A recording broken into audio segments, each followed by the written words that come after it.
میں ہوں افتخار حسین انجم، آپ دیکھ رہے ہیں ماؤنٹین لائف۔ ناظرین، آج ہمارے ساتھ موجود ہیں ستپارہ کے ایک نامور کوہ پیما ایم مراد صاحب۔ انہوں نے براڈ پیک، گشبوم 1 اور K2 انہوں نے سر کیا ہوا ہے، اور ان کا کارنامہ یہ ہے کہ انہوں نے K2 میں جا کے اپنی شرٹ اتاری۔ وہاں پہ جو ہے لوگ دستانے اتارنے میں یا معمولی سی اپنی وردی کو اتارنے میں جو ہے سمجھتے ہیں کہ فراس بائٹ کا شکار ہوں گے، وہاں پہ انہوں نے اپنی شرٹ اتار کے جو ہے ایک ورلڈ ریکارڈ قائم کیا۔ اچھا، آپ کو K2 کی چوٹی پہ جا کے جو شرٹ اتارنے کا جو انوکھا کارنامہ آپ نے انجام دیا تھا، یہ خیال آپ کو کیسے آیا؟ وہ تو بالکل ادھر جو ہے ہر ممالک کا جو ہے ممبر ادھر نکلتا ہے، تو ہر کوئی اپنا ممالک کا نام روشن کرنے چاہتے ہیں، تو ہم نے ایسا سوچا کہ یار کیوں نہ ہم اپنے پاکستان کا یہ نام کو روشن کیوں نہیں کرے، لیکن سمیٹ ہر ممالک کا لوگ نے کیا ہوا تھا، لیکن میں نے شرٹ اس لیے اتارا تھا کہ یہ کارنامہ جو ہے پاکستان کے پاس رہے گا، واحد پاکستانی بندہ ہوں کہ K2 کے ٹاپ کے اوپر جو ہے شرٹ اتار کے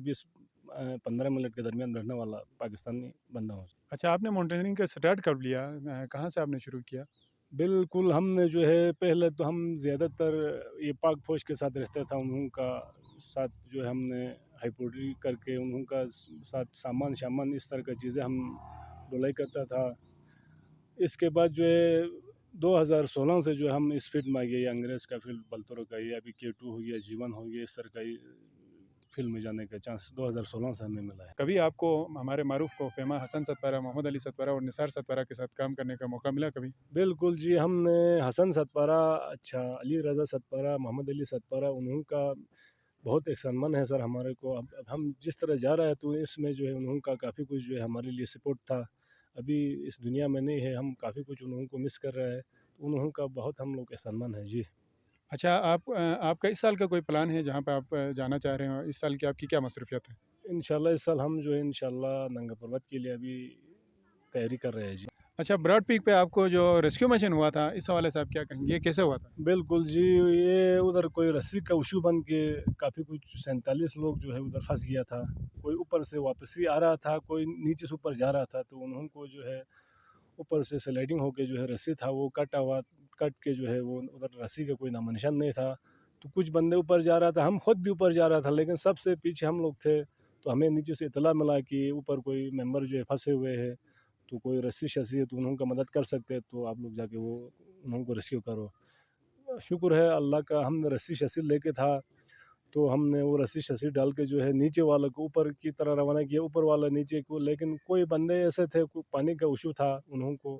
لیکن ہم نے 2 بوتل وہ 1.5 لیٹر والا 3 بوتل لے کے تھا، انہوں کو ہم نے پانی پلایا، کسی کو وہ کھانے کا تھوڑا ایشو ہو کے تھا، تو ہم نے جو ہے اپنا ڈرائی فروٹ وغیرہ انہوں کو دے کے جو ہے ان سب کو جو ہے ہم نے بحفاظت جو ہے ہم نے K3 پہنچایا جی۔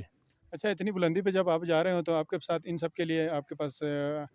فوڈ کا بندوبست یا ان سب کے لیے خوراک کا بندوبست تھا آپ کے پاس؟ بالکل، اتنا تو ہم انہوں کو نہیں دے سکتے، لیکن اس جگہ میں جو ہے ایک 2 بسکٹ کا دانہ جو ہے بندے کو وہیں کافی کچھ کھانے کے برابر ہوتا ہے، لیکن ادھر وہیں ایک 2 دانے کھانے سے جو ہے بندہ جو ہے وہ K3 تک پہنچ سکتا ہے جی۔